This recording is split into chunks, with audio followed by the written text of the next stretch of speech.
Happy Cinco de Mayo. We're 2 hours into trading on Wednesday, May 5th. Hello, traders. Let's take a look at yesterday's pick. Let's get our market bearings. Then let's see if we can find a pick for today.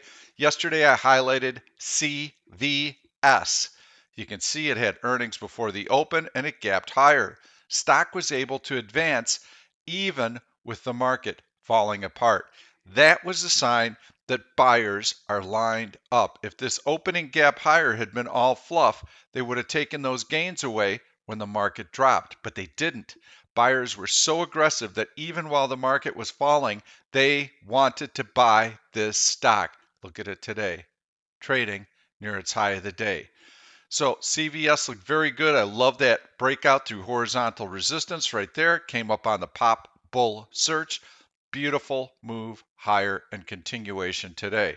So let's take a look at the market. We'll take this SPY overlay off and let's see what the market's doing today. You can see how yesterday we had that gap down and we made a low of the day about 2.5 hours into trading, and then we just kind of drifted higher. But not a lot of volume, not a lot of excitement. This morning we gapped higher. As I've mentioned to my traders before the open, be very, very leery of buying opening gaps higher, especially when we're close to an all-time high. Those moves typically get faded and they want to test the bid, especially after you've had a day of selling. Well, that's exactly what happened early in the day, and we saw that the market pulled back, filled the gap, and then it found support. There's your key bar right there, a bullish engulfing pattern off the low of the day, and there is your bullish 1OP cross. This gave us the all clear right in here to get long. Now you can see tiny, tiny little candles on the way up. That means that these gains can be easily erased with one red bar just like that. So this is not a strong rally. And you can see how we're getting near that high of the day.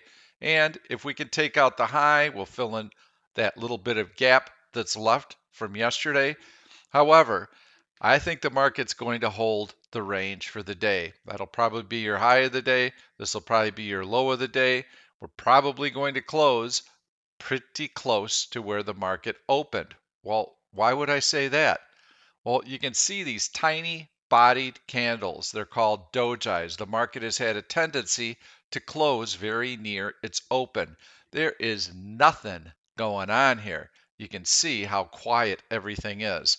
Now, you would expect with earnings season hitting its climax and with major economic releases this week that there would be some excitement, there would be some volume. We had ISM manufacturing came in very good number, came out Monday. The number was just a touch light, but still a very, very solid number. This morning we got ISM services, really excellent reading. I believe it was 64.2, a little bit lighter than the 66 that was expected. Still just an incredibly strong number. ADP, we had about 742,000 new jobs created during the month of April in the private sector. Unbelievable number. We have some analysts thinking that we're going to get 1 million jobs on Friday when the unemployment report is posted. Will that spark selling in bonds? It might, even though the Fed has said that they are going to keep interest rates low. They are not going to tighten for a very long time. The market is still anticipating that they're going to have to tighten sooner than expected. This is the TLT, US 10-year Treasury. You can see how it fell sharply, and now we've had a bounce.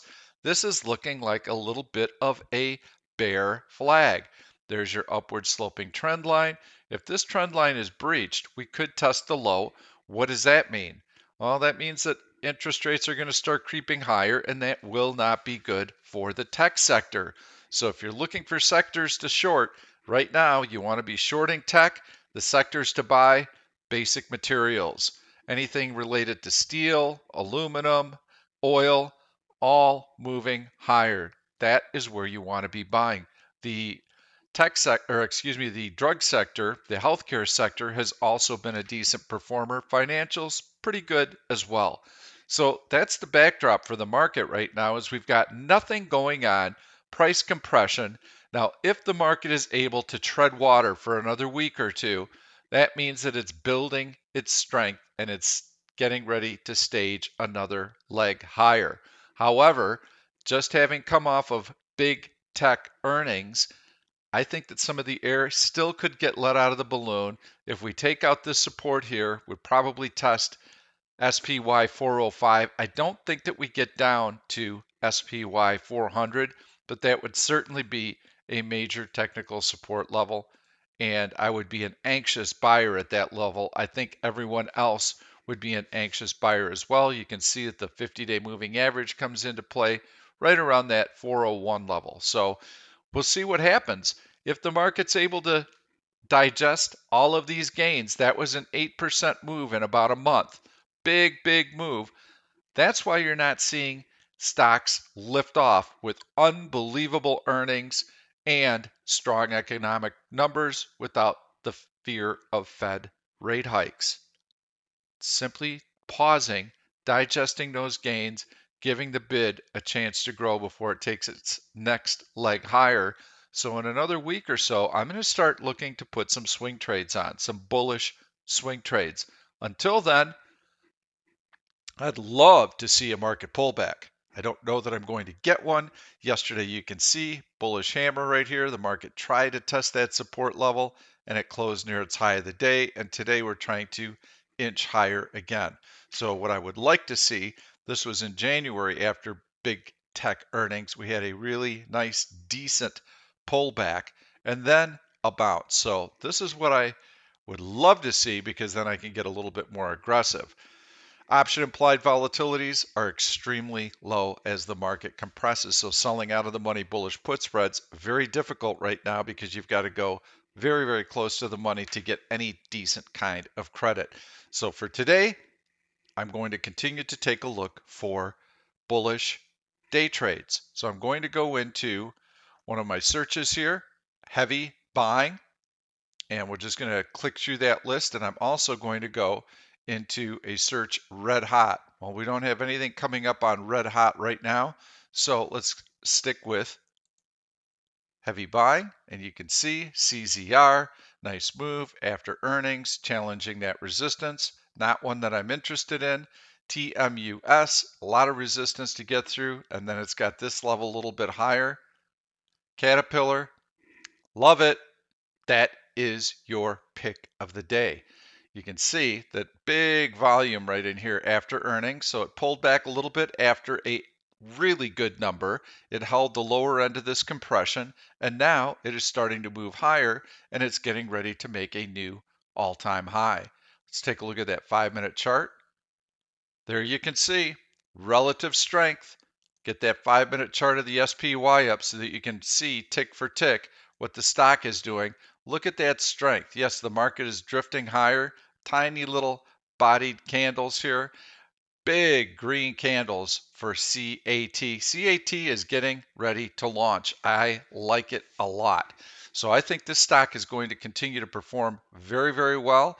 I like it for day trading. I also like it for swing trading. So if you're looking to do a swing trade, I like Caterpillar. I think it's going to perform very well. Continue to go down the list. CVX, love it, very strong.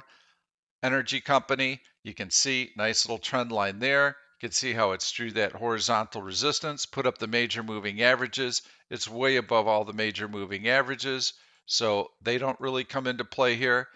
And you can see downward sloping trend line here, broken to the upside. So you've got a nice opportunity for the stock to continue to run to get near the high of the day.